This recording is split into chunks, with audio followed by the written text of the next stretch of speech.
Indonesia itu PE ratio-nya sekarang itu rata-rata IHSG itu 9. Artinya dengan valuasi yang murah, asing pun masih nggak mau datang ke kita gitu. Asing pun masih outflow. Perusahaan-perusahaan kayak misalnya Apple, itu tuh investasi di Vietnam sebesar 15 miliar dolar, 16 miliar dolar. Tapi di Indonesia itu cuma 1 miliar dolar. Ada nggak sih kita ngobrol sama investor-investor asing, kenapa sih mereka itu tuh nggak ningkatin jumlah investasi mereka di Indonesia? Kata-katanya itu tuh sangat menyedihkan gitu. Indonesia is where PEs come to die. Jadi private equity kalau misalnya datang ke Indonesia, itu tuh buat mati. So mereka nggak ada yang bisa exit. Katanya performa Indonesia itu terburuk di dunia. Emang bener? Oke, gue sangat suka dengan pertanyaan ini. Dan ini soalnya nyambung semua sama kenapa kelas menengah itu turun terus, lalu kenapa nyari pekerjaan itu rasanya sulit banget dan ya kerasa kayak tinggal di Indonesia susah lah gitu, dan juga kenapa investor-investor asing itu pada cabut. Dan gue bakal jelasin pelan-pelan, tapi menurut gue ini kan Overpost itu udah bikin video sejak 2022 awal ya, jadi udah ya sekitar 4 tahun lah gitu. Ini menurut gue video terpenting yang gue pernah bikin. Ya, dan yang paling belak-belakan juga, soalnya ini gue bakal buka semua datanya, dan ini terkait semuanya dari segi saham dan juga dari segi ekonomi Indonesia. Gue langsung buka dengan data dulu ya, tapi gue klarifikasi dulu yang dimaksud terburuk itu apa. Nah, kalau misalnya kita lihat, ini ya title-nya dari artikel Bloomberg, Indonesia taps insider to revive world's worst stock market. Jadi kalau misalnya kita scroll, mereka kasih tahu ya kan penurunannya itu ke berapa sejak MSCI warning. Lalu di sini nih, Indonesia's benchmark stock index has fallen about 29% this year, the worst performer among about 90 major indexes globally as foreign investors sold equities. Jadi kita ini bukan salah satu yang jelek, tapi kita ini the worst performer. Dan ini tuh artikelnya dari tanggal berapa ya? 18 Juni. Artinya apa 18 Juni? Kalau misalnya kita lihat, ini ya kan kita dari awal tahun sampai 18 Juni itu sekitar di sini. Ya. Dan sekarang udah lebih turun lagi. Sekarang ini udah minusnya 33%. Dan ini kita ngomongnya dari segi rupiah.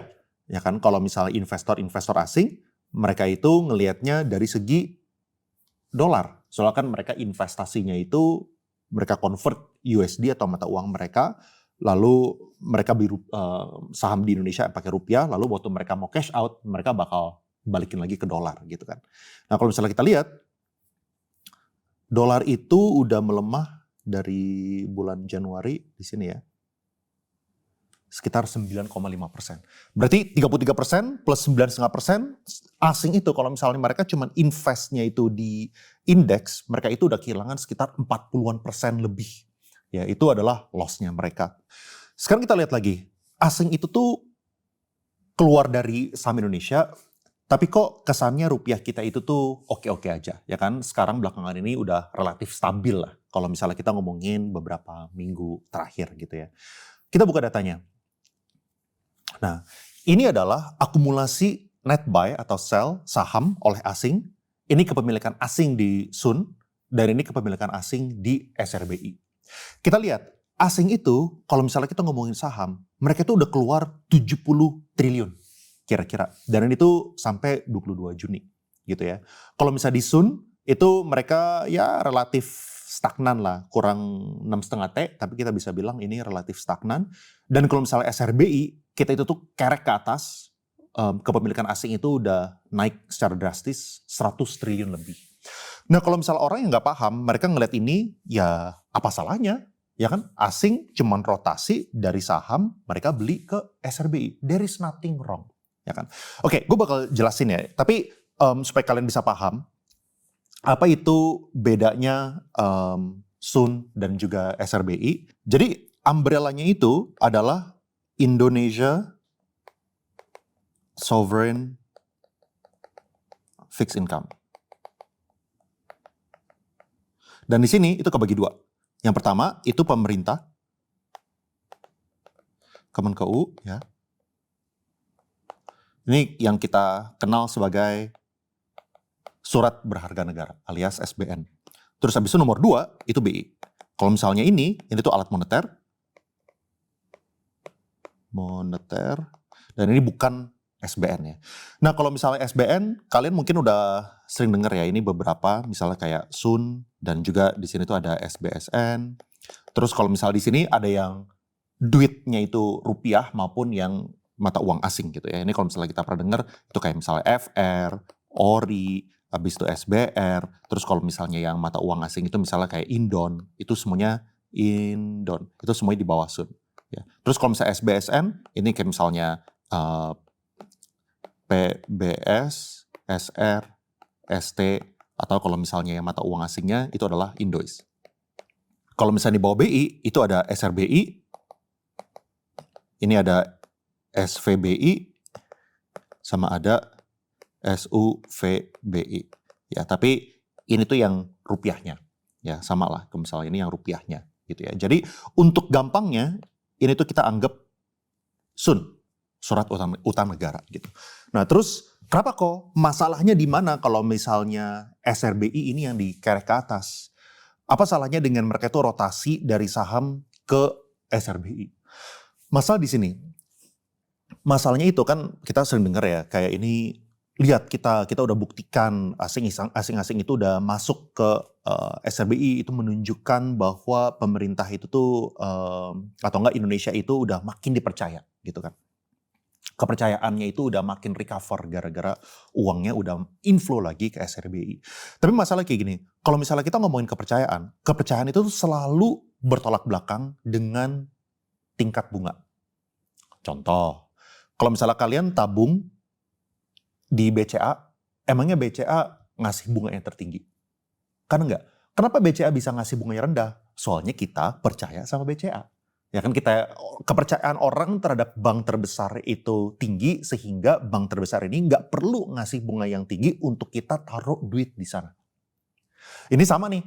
Kenapa orang-orang asing mau taruh duit di Amerika atau di Singapura dengan bunga yang jauh lebih rendah dibandingkan bunga di Indonesia? Soalnya mereka percaya bahwa Singapura sama Amerika itu resikonya lebih rendah. Nah, jadi kalau misalnya kita ngelihat ini angkanya naik, kita juga harus paham kenapa angkanya ini bisa naik sampai 100 triliun.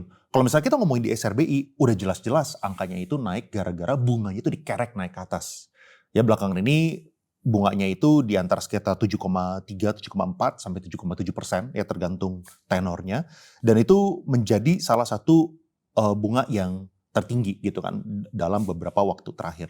Nah makanya kemarin ada kejadian lucu gitu. Ada salah satu RM Bank itu telepon gua, mereka bilang, "Koleon ini lagi ada promo," ya kan, promonya itu untuk deposito. Depositonya mereka bisa ngasih 6,6%. Itu bukan bank kecil ya, itu bank gede.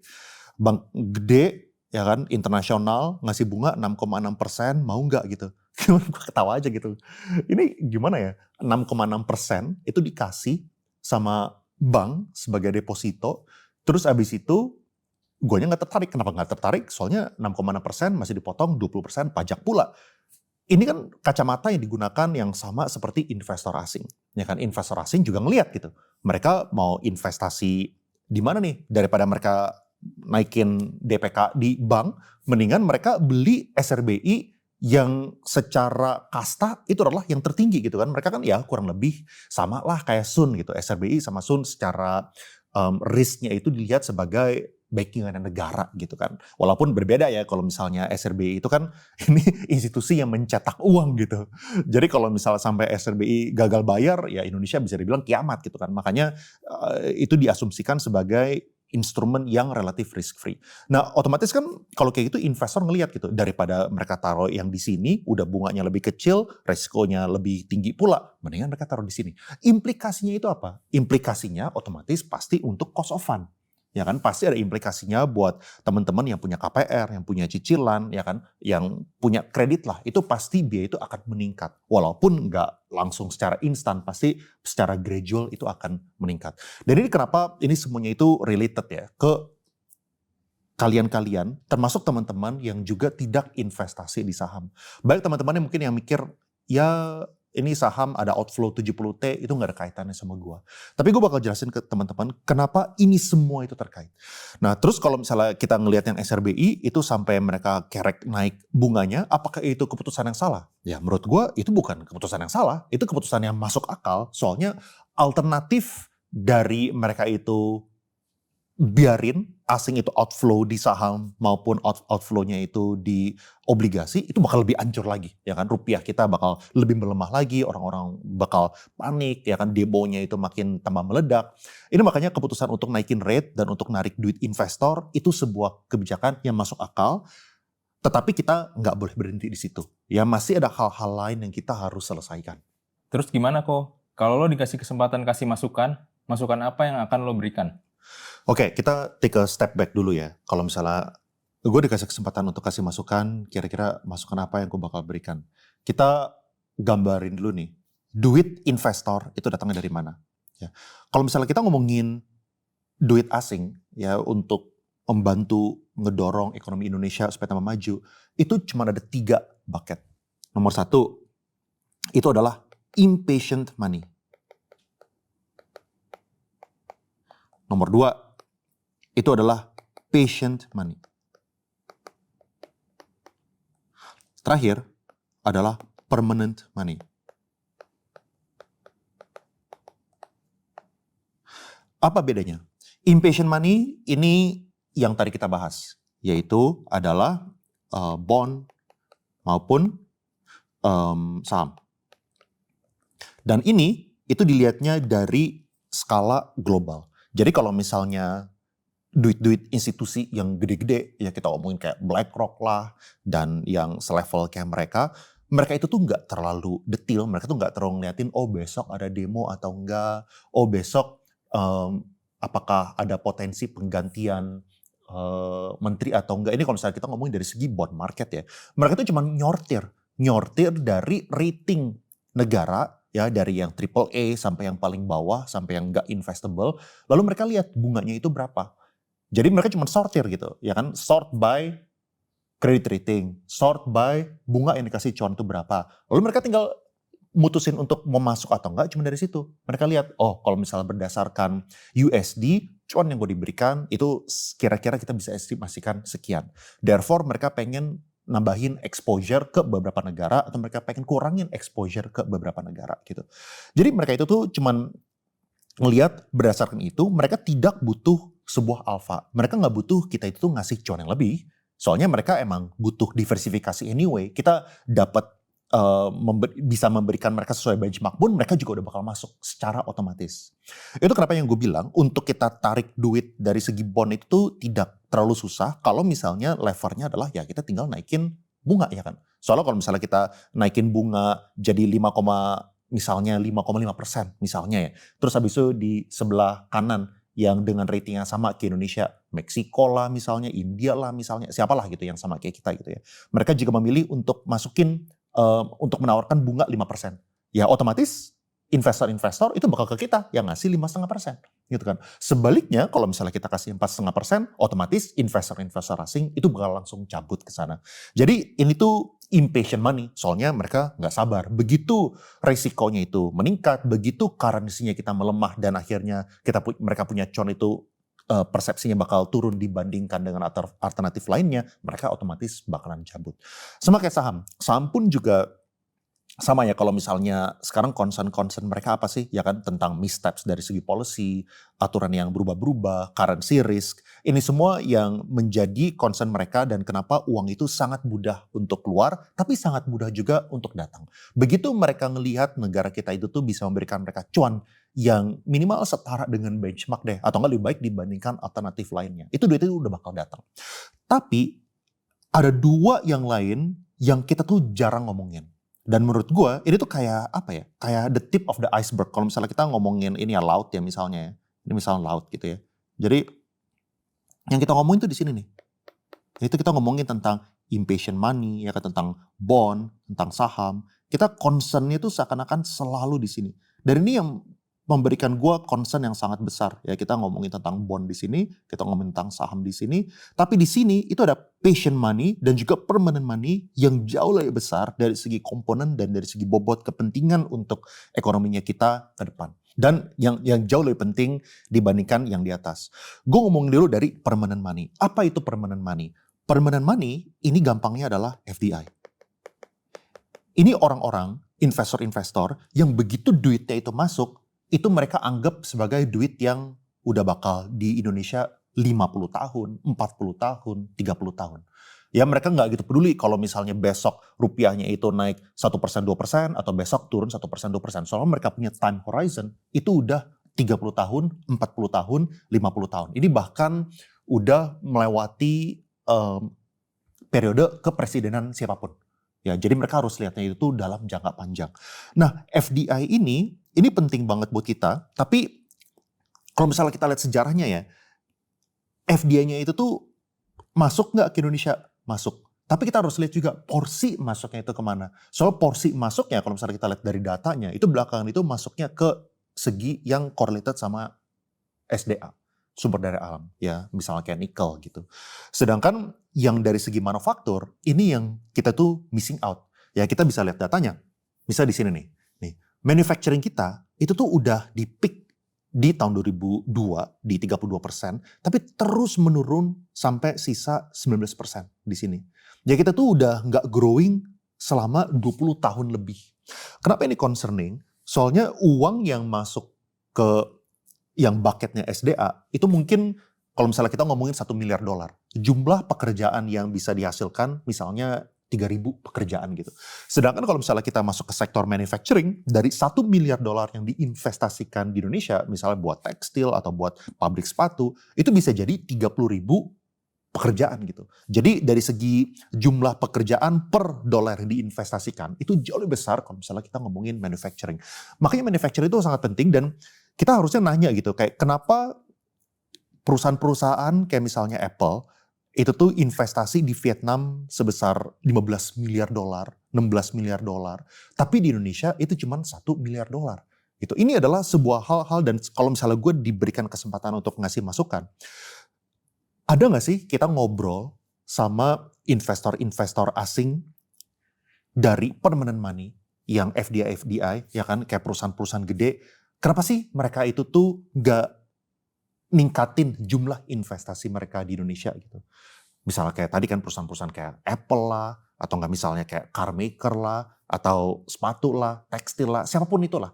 Ya, kayak kenapa mereka nggak ningkatin jumlah investasinya di Indonesia? Kayak kita tuh aware atau nggak? Soalnya kalau misalnya kita dari trennya, ini menurun terus dan apapun yang kita lakukan itu belum menunjukkan hasil yang bikin kita itu turn around.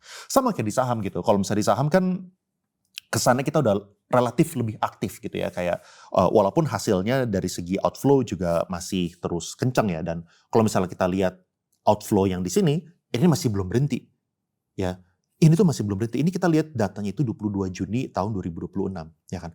Tapi kalau misalnya kita tarik lagi sampai akhir bulan ya di sini, ini kita bisa lihat ini tuh data yang dari week 4 bulan Juni.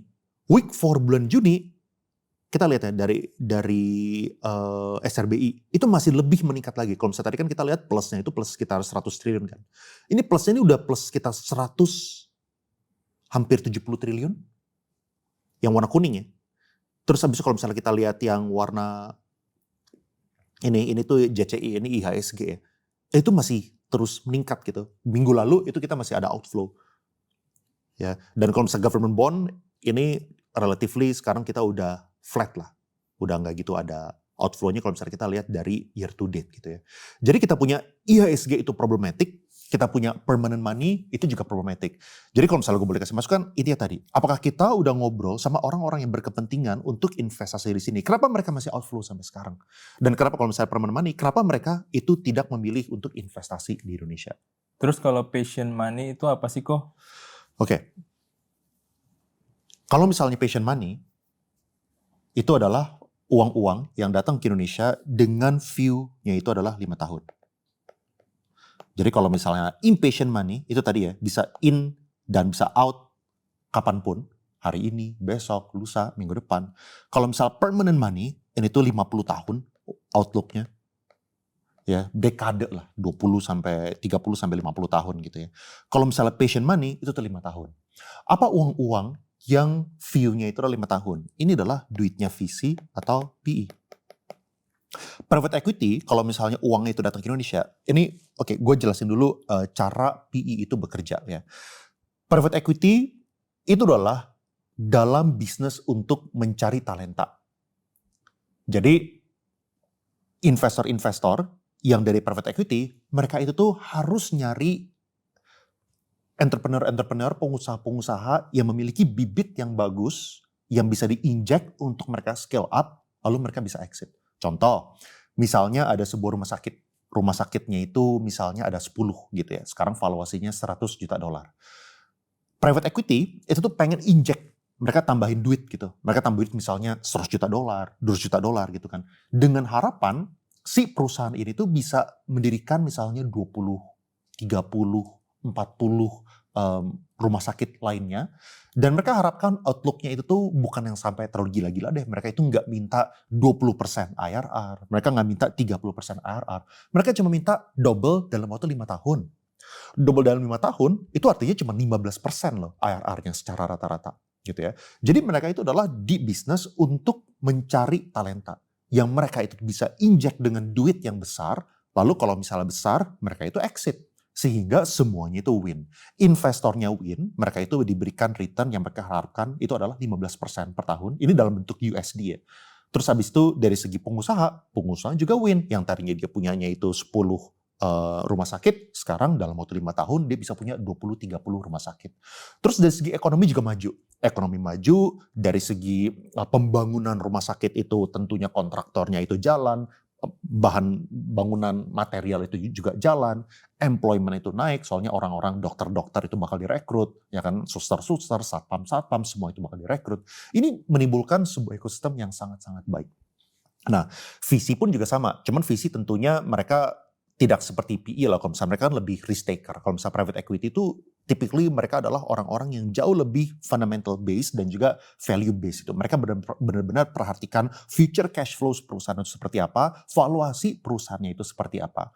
Emang kemarin-kemarin itu ada beberapa bad apple lah kalau misalnya kita ngomongin misalnya perusahaan-perusahaan kayak e-fishery gitu misalnya. Dari segi VC mereka mengalami kerugian, apakah itu salahnya Indonesia atau enggak? Ya tentu bukan. Itu adalah salah foundernya. Tapi ada banyak-banyak cerita lain, misalnya kayak di Amerika. Theranos deh, foundernya juga keren ya kan, dari Stanford segala macam, bangkrut. Tapi nggak ada yang menyalahkan Amerika, ya kan. Di Amerika itu banyak fraudnya, nggak ada yang ngomong kayak gitu, ya kan. Dan duitnya PE dan duitnya VC itu masih berbondong-bondong mencari talenta di Amerika untuk mereka dukung, gitu kan. Nah, jadi pertanyaannya adalah, kenapa di Indonesia ini tuh lacking gitu?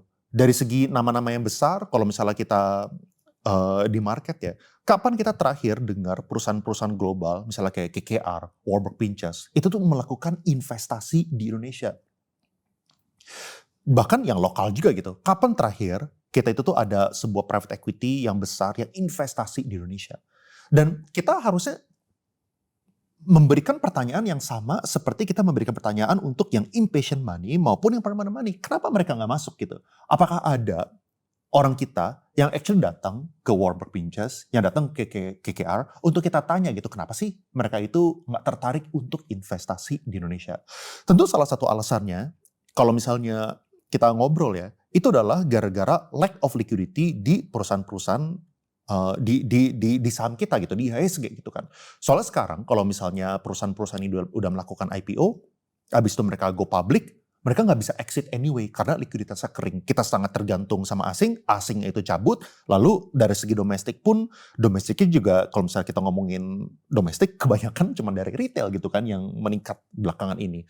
Kalau misalnya kita ngomongin institusi, dari segi BPJS atau dari segi Taspen, mereka pada ketakutan untuk investasi di saham. Soalnya kalau misalnya sampai mereka mengalami kerugian, mereka bisa pakai rompi oranye. Sama seperti kayak di VC. VC kalau misalnya kita udah kelihatan kemarin, yang salah investasi dari BRI Ventures lah, maupun dari MDI Ventures lah, itu juga kena masalah hukum. Ya kan? Ini makanya gue tidak menyalahkan kalau misalnya orang-orang yang di Taspen atau orang-orang di BPJS tuh nggak berani untuk investasi di saham. Ya gue lihat bukan salahnya mereka gitu. Mereka lihat kiri kanan juga kan, what's going on gitu. Nah jadi ini yang harus dipertanyakan. Tentu banyak lagi alasan-alasan, dan kalau misalnya kita ketemu sama orang-orang yang memiliki power untuk mendesain mereka pengen taruh duit itu di mana, mereka semua bakal ngomong hal-hal yang mirip-mirip, dan gue yakin banyak orang tuh ini adalah penjelasan yang lumayan logis gitu. Sama kan kalau misalnya kita ngomongin VC. VC, venture capital, kita itu memiliki, kita tahu lah ya, kita memiliki tech winter, kita mungkin kemarin terlalu agresif untuk investasi, untuk mencari entrepreneur. Oke lah, itu kita semua tahu. Tapi di mana-mana itu ada pemenang. Ya, pemenangnya kita di Indonesia itu beberapa perusahaan yang udah berhasil go public. Ya kita tahu lah, misalnya kayak Goto atau misalnya kayak Buka. Tapi sangat-sangat disayangkan kalau misalnya perusahaan kayak misalnya venture capital itu udah investasi selama 10-15 tahun, begitu mereka profit, tiba-tiba aturan dirubah dan tiba-tiba mereka nggak bisa profitable. Ya kan ini kan yang semua itu mengakibatkan duit-duit yang passion money ini nih jadi mikir gitu loh. Kalau misalnya mereka udah investasi 5 tahun, 10 tahun, tiba-tiba likuiditasnya itu mereka nggak bisa exit kayak gimana. So what kalau misalnya dari segi valuasi, mereka mengalami kenaikan 2 kali lipat, 3 kali lipat kalau misalnya mereka nggak bisa cash out. Mereka bakal bilang, where is the money gitu. Ya, jadi dari segi valuasi kalau misalnya 2 kali, 3 kali lipat, doesn't matter kalau misalnya mereka itu tidak berhasil untuk cash out. Terus sama kan kalau misalnya kita ngomongin currency pun juga sama. Jadi semuanya itu saling berkaitan. Makanya gue bilang tadi, impatient money itu dari dulu yang semua orang itu ngomongin bond saham, bond saham, bond saham. Oh, duit investor masuk ke bond. Seakan-akan kepercayaan asing itu masuk. Hey, gimana dengan saham di impatient money? Gimana dengan VC dan PE? Gimana dengan FDI kita, terutama FDI yang di sektornya itu manufacturing? Dan gue kemarin baru ketemu sama salah satu investor global, levelnya itu kayak Goldman Sachs lah. Kata-katanya itu tuh sangat menyedihkan gitu. Yang dia bilang, ini kata-kata dari dia ya, gue quote ya, adalah Indonesia is where PEs come to die. Jadi private equity kalau misalnya datang ke Indonesia, itu tuh buat mati. So mereka gak ada yang bisa exit gitu. Dan teman-teman bisa aja bilang, kok tapi kan investor-investor asing di negara-negara lain juga cabut kok. Oke, kita lihat datanya ya. Kalau misalnya kalian bilang, misalnya kayak India gitu. 4 months in, foreign outflows from Indian shares stop last year's peak. Jadi emang ada faktor eksternal juga. Emang di negara-negara lain itu juga mirip gitu ya. Kayak misalnya di India itu foreign outflow itu lumayan kenceng. Tapi kita bisa lihat gitu. Kalau misalnya kita cek ya, misalnya kita lihat ini nih, Nifty 50. Kita lihat dari year to date. Mereka itu turunnya cuma 8% walaupun asingnya itu tuh udah jualan segitu banyaknya. Dan kalau misalnya kita lihat ya, kita pikir misalnya asing cabut mereka minus 8%. Di Indonesia minusnya 30%, 33% gitu per hari ini. Ya oke lah, Indonesia lebih parah. Tapi tunggu dulu, kita harus bisa ngebaca datanya dengan baik gitu loh. Jadi kalau misalnya kalian lihat ya, Indonesia itu PE ratio-nya sekarang itu rata-rata IHSG itu 9. 9 artinya apa? Artinya dengan valuasi yang murah, which is udah single digit, 9, asing pun masih gak mau datang ke kita gitu. Asing pun masih outflow kalau misalnya kita ngomongin minggu lalu. Tapi kalau misalnya India itu tuh kalau misalnya kita ngomongin PE ratio-nya masih 20. Jadi untuk asing itu jualan masuk akal gitu loh. Masuk akal adalah ya mereka lihat oke, perusahaan-perusahaannya itu 20 kali lipat ya kan, relatively overvalued. Artinya kan kalau misalnya kita ngomongin cara yang sangat bodoh ya kan, profitnya itu 1, harganya itu 20, gue butuh 20 tahun nih untuk quote-unquote balik modal gitu kan. Ya mereka lihat, oh ada perusahaan-perusahaan AI sekarang di Amerika atau di Taiwan yang story-nya itu lebih seksi. Mereka pindahin duitnya ke sana atau mereka pengen risk off dulu. Masuk akal kalau misalnya kita ini valuasinya kepala 9, single digit, tapi asing-asing masih belum masuk gitu. Nah jadi itu yang kita harus jawab. Kesimpulannya apa kok? Saran lo overall itu apa? Oke, kalau misalnya gue boleh dikasih kesempatan untuk kasih masukan gue itu cuman 2. Ya. Nomor 1, tolong yang berkepentingan, yang memiliki wewenang, yang memiliki power, itu jangan ngelihat saham dari sebelah mata doang gitu. Saham Indonesia itu sama-sama memiliki kepentingan yang sangat tinggi kayak bond market kita juga. Jadi saham sama obligasi itu nggak kalah penting gitu. Dan saham kepentingannya itu bukan cuman investor saham, tapi itu berkaitan semua. Ya dari segi permanent money itu berkaitan, dari segi patient money itu berkaitan, dari segi impatient money itu berkaitan. Kita butuh menang. Ya, nggak usah semuanya deh. Kita nggak usah jago di tiga-tiganya. Kita nggak usah jago di patient money, impatient money, sama permanent money. Kita nggak perlu jago di tiga-tiganya.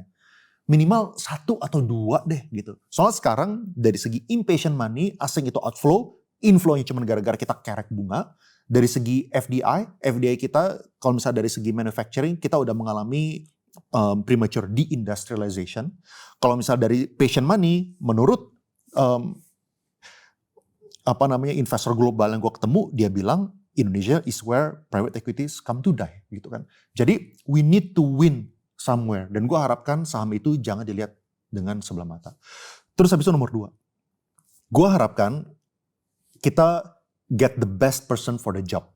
Get the best person for the job. Ini nggak perlu lokal-lokal lah. Maksudnya kalau misalnya emang ada yang dari Indonesia, bagus. Ya tentu kita harus prioritasin orang Indonesia. Kalau misalnya emang dari seluruh dunia yang terbaik itu adalah orang Indonesia, so be it. Tapi kita juga harus membuka diri gitu untuk semuanya. Soalnya menurut gue ini kita udah dalam tahap yang kita sangat-sangat butuh untuk recover.